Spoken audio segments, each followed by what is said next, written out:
เฮ็ด YouTube มาผ่านกฎจ้างหลายๆมา5-6 เดือนแล้วทุกคนประมาณ6 เดือนยังบ่ทันได้เงินสักบาทเลยยังบ่ทันได้เงินจักบาทสาเหตุที่บ่ได้เงินนั่นก็คือ1ยอดวิวบ่ขึ้น2คนเบิ่งน้อยก็คือเวลาตัวยอดวิวประมาณ2,000 2-3,000วิวนี่คนเบิ่งแค่สูงสุดก็3 นาทีเบิ่งซะเดีย3 นาทีมันก็เลยเฮ็ดให้เราบ่ได้เงินเนาะผ่านกฎสร้างรายได้มาใน6 เดือนเลยเดือนหนึ่งได้อยู่ประมาณ100 บาท200 บาทเท่านั้นแหละทุกคนมันก็เลยแบบว่าอีกอย่างเราก็บ่มีเวลาไปอัดคลิปนอกสถานที่ให้ทุกคนเบิ่งเด้อ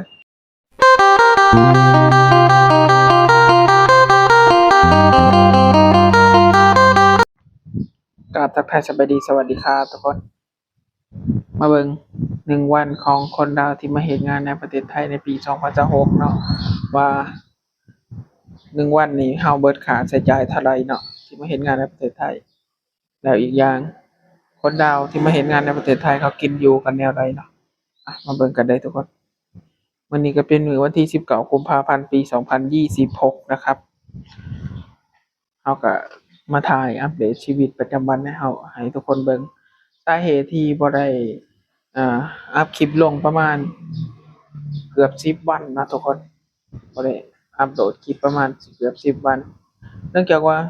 บ่มีเวลาเนาะช่วงนี้เลิกงานเลิกทุกคนเลิกงาน4 ทุ่ม4 ทุ่มบางวันก็4 ทุ่มเกือบครึ่งกลับไปก็เหนื่อยแล้วกลับไปก็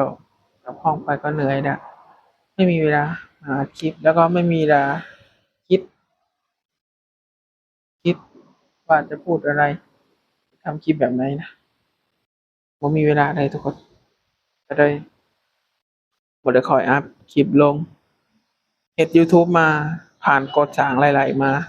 5-6 เดือนแล้วทุกคนประมาณ6 เดือนยังบ่ทันได้เงินสักบาทเลยยังบ่ทันได้เงินจักบาทสาเหตุที่บ่ได้เงินนั่นก็คือ1ยอดวิวบ่ขึ้น2คนเบิ่งน้อยก็คือเวลาตัวยอดวิวประมาณ2,000 2-3,000วิวนี่คนเบิ่งแค่สูงสุดก็3 นาทีเบิ่งซะเดีย3 นาทีมันก็เลยเฮ็ดให้เราบ่ได้เงินเนาะผ่านกฎสร้างรายได้มาใน6 เดือนเลยเดือนหนึ่งได้อยู่ประมาณ100 บาท200 บาทเท่านั้นแหละทุกคนมันก็เลยแบบว่าอีกอย่างเราก็บ่มีเวลาไปอัดคลิปนอกสถานที่ให้ทุกคนเบิ่งเด้อวันหยุดมาก็อยู่แต่ห้องเนาะทุกคนอยู่แต่ห้องวันหยุดก็อยู่แต่ห้องบ่ได้ไปไสมันเป็นการที่เฮ็ดให้คนดูเขาเบื่อเนาะเขาเบื่อเขาเบิ่งเขาแล้วเขาก็เบื่อเนื่องจากว่าเราบ่มีเวลาไปถ่ายนอกสถานที่ให้เขาเบิ่งเลยเนาะ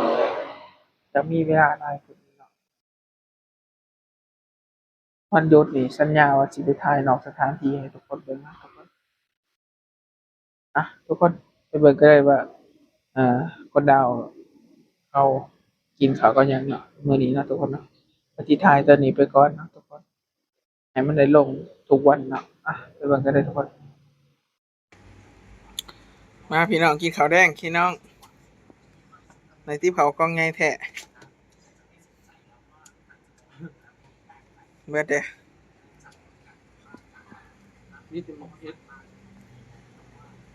กิน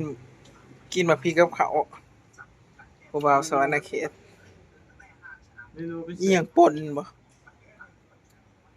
ป่นเนื้อบ่กินตอนลูกค้าบ่ทันมาเนาะอะไรขอพอดีเลย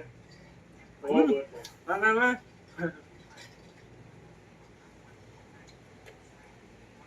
นี่ยมัดง่ายอย่างมุกเล็กในคนนี้เบื่อโอ้คนจะตีคนเดียวทีมมึงบอกว่าเก่งเกิน เกินหน่อยกินเก่งเกิน โอ้สมบูรณ์เก่งก็บ้างปล่อยแล้วชุดกินข้าวเก่งกันน้ำปล่อยนะ หางบ่ใหญ่บ่โตมันก็จักเถื่อบวนบ่พี่น้ำเขาจักเถื่อ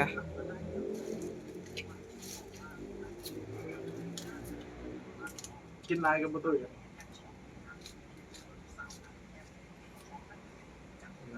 จุ๊บมือ โอ้ยกระดุมกูแห้งเดียวหน่อย ทุกคนตอนนี้ก็เป็นเวลาประมาณ3 ทุ่มวันนี้ก็มีเวลาอัดคลิปเนาะเนื่องจากว่าบ่ค่อยมีลูกค้าได้เนาะมื้อนี้ทุกคนเขาก็ได้เลิกงานตามเวลาเนาะเพราะว่าที่ผ่านมาก็คือเลิกงานค่อนข้างเลิกเนาะเลิกงานประมาณ4 ทุ่มปลายประมาณนี้เนาะก็เลยบ่มีเวลามาอัดคลิปอัปเดตชีวิตประจำวันลงเนาะทุกคนเนาะนี่ก็เป็นการเฮ็ดงานเขาสิฮอด3 ปีแล้วเนาะอยู่ในหารที่เฮาเฮ็ดปัจจุบันนี่ก็สิประมาณนี้แหละทุกคนเฮ็ดงานประจำวันบ่ค่อยได้มีอิหยังหลายตื่นเช้ามากินข้าวไปเฮ็ดงานเลิกงานนอนตื่นเช้าไปกินข้าวไปเฮ็ดงานวนเวียนอยู่จังซี่เนาะชีวิตแรงงานดาวที่มาเฮ็ดงานในประเทศไทยน่าสิบ่แม่นแรงงานดาวดอกบ่มีแต่เฮาแรงงานดอกใครมาเฮ็ดงานในกรุงเทพน่าสิคือกันเนาะน่าสิใช้ชีวิตประมาณนี้แหละทุกคนแต่เขาอาจสิบ่ได้ถ่ายชีวิตลงถ่ายคลิปลงซื่อๆเนาะทุกคนถ้าใครมาคลิปนี้ก็สามารถกดไลค์กดแชร์กดติดตามกันได้เด้อทุกคนนะสำหรับคลิปนี้ขอตัวลาไปก่อนบ๊ายบายสวัสดีครับสวัสดี